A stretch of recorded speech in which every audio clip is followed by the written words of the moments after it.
9.4 is our last section in Chapter 9. This section is titled Permutations and Combinations. And as we start this section, there's first a little bit of notation that you need to be aware of. You may have seen it before. You may not. We do use it in contemporary math, so if you've taken that course, you've probably seen it. The notation is factorials. In factorial means you're taking the value n, whatever it is, it's an integer, by the way, and you're multiplying it by one value less than that, and one value less than that, and one value less than that, and you keep going until you get to 3 times 2 times 1, all the way down to 1.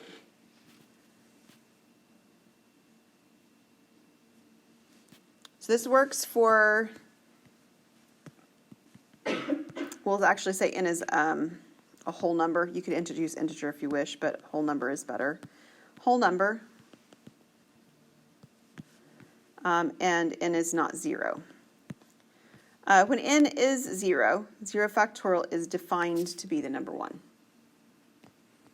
It will pop its head up a couple of times, I think, either in your homework or in our notes or something like that. You'll see when that comes up why we need that to be the case, but that's its definition. Okay, so real simple, just working with factorials notation. 4 factorial by this then would mean 4 times 3 times 2 times 1. So that's all it is. So it's whatever number you start with, and you just multiply it out till you get down to 1. And you grab a calculator if you wish, or this one you think you probably could do without it. What is 4 times 3 times 2 times 1? 24. This is 24. Okay. Back in Chapter 2, we run into, I know it's not in this course, but this is where it first shows up. We run into something called the fundamental principle of counting. And it says the following: if we have two events, M and N, capital M, capital N, and capital M event can occur in little m ways, and capital event N can occur in little n ways, then if you do the events in order, one right after the other, then the number of ways that things can occur is in m times n ways. And this is very similar to multiplying along the tree diagram lines. I mean, it's the same kind of an idea. So another example from sort of the distant past, but we're going to do Pizza Planet. So Pizza Planet offers 3 kinds of salads, 15 kinds of pizza, and 4 desserts. So there are 3 different events. You have an event of choosing each of these items. You have an event where you choose a salad, an event where you choose a pizza, an event where you choose a dessert. And I usually just write them out as like placeholders.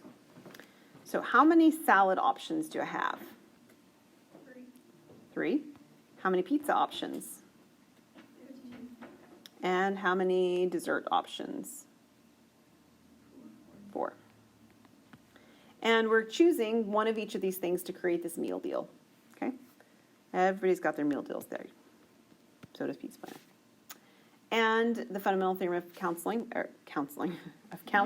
We'll go counting. The fundamental theorem of counting from the previous slide says we can multiply these together, and that's the total number of ways this could have happened. So what is 3 times 15 times 4? 180. These are 180 different meals. Okay, a lot of different meals. And it wasn't that long ago, but Sonic runs those things too, where they tell you how many different combinations of drinks you can make at their store, kind of thing, or whatever. I mean, you could probably do it with lots of places. I'm sure you could do it the same sort of thing at a Starbucks or at a HTO or something like that, and figure out numbers of drink combinations as well. You kind of have to limit the number of add-ins, otherwise things get really like crazy big and crazy fast. So if you had to say something like where you can only have 1 add-in flavor, or 2 add-in flavors or something like that, to actually calculate it and make sense of it with what we're going to do anyway. All right, this section is really about different ways of counting objects. And every question that you're given will be falling into at least one category of counting objects. Occasionally they'll fall into a couple categories where you could pick an option. I can do it this way or this way. The first type of problem we're going to look at, counting method, is the permutation of like objects. So this is a really good, like, what happens when I get a bag of Starburst, a bag of Skittles, something where The colors actually mean something different. The flavors are different or whatever. But there's repeated flavors in the bag, right? Like you've got lots of reds, you've got lots of yellows. So it doesn't matter the order in which you eat the yellow. If you're eating yellow, yellow, it's the same thing, okay? So what you do is you count how many objects you have total, and that's n. Okay, and that's on top, and you put it as a factorial. So there's 15 pieces of candy in the bag, you put 15 factorial on top. And the denominator are all the individually different things that are really different. So it's all the different individual colors in the argument that I've given, right? So like you've got Skittles, this is what I'll think of right now. So you've got purple, and a standard Skittles, purple, green, orange, yellow, and red. I think it's those 5. Does that sound right? Mm-hmm. So there's 5 different colors. So you'd have 5 numbers on bottom. They might be the same, they might be different. But what each of those numbers would represent is how many of each kind of Skittle you have. So you'd have 5 reds. That would be a good bag of Skittles right there, if there's 5 reds. No, you don't like the reds. And you have like 1 yellow, because that's the grossest one. You don't want the yellows. And you want like 8 greens or whatever. I mean, whatever the numbers are. You're writing them down, you know, and it doesn't matter the order. You're going to write them down. Each of them have a factorial on them, okay? And then you're looking at reducing the fraction. So we're going to do an example. Ours is going to be a Starburst, though. And you definitely want pink. That's the color to have. Okay, we've got a package of Starburst. There are 4 red, 5 pink, 3 yellow, and 2 orange. And what we're counting is the number of distinctly different ways we can consume, eat, put them in order, whatever you want. This one says eat the Starburst. Okay? How many Starbursts are there? 14. So the 14 goes on top.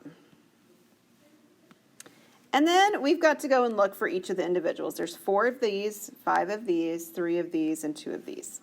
So each of those go on bottom with a factorial. So I have 4 factorial, 5 factorial, 3 factorial, and 2 factorial. Now these numbers are small enough that if you wanted to multiply each of these out and do it that way, you could totally do it. But I'm going to show you a trick that happens when the numbers get bigger, because you can't always do that when the numbers get bigger. It doesn't work. So what we're going to do is we're going to identify which is the largest one on bottom. Obviously it's the 5. And we're going to write our 14 out.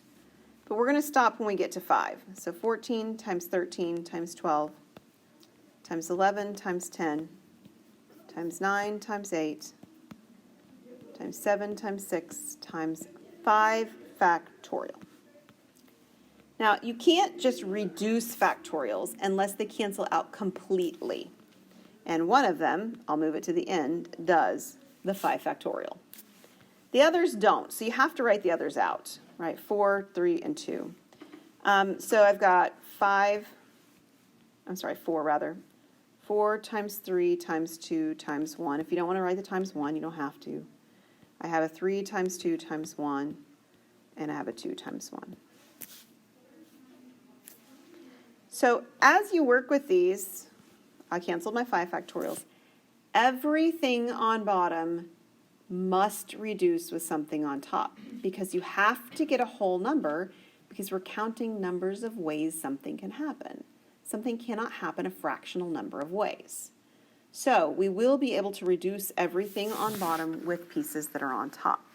So what I usually do is I look for pairings of things that are nice. For example, what is 4 times 3? 12. So I'm going to reduce it with the 12. Okay. What is 2 times 3? 6. So I'm going to reduce it with a 6 that's on top. I'm left here with 2 2's. What is 2 times 2? 4. And I would choose to reduce it with something nice on top. In this case, that would be the 8. So I've got 8 on top divided by 4 on bottom. 8 divided by 4 is 2.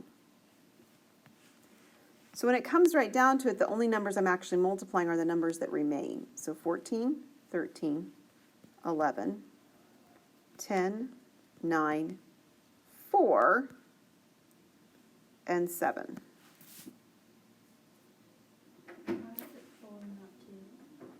Because I wrote it wrong. Okay. Thank you. 2 and 7. Okay, let me just tell you what it is so that we don't have to take too much time to find it for it. But it is 2,522,520 ways. And that is a simple little small, I mean, 14 is not a very big number, packaged candy, right? And you have over 2.5 million ways that you could actually eat Starburst that's in that package. Crazy, right? It's kind of crazy, yeah. All right, we'll pick that up next time.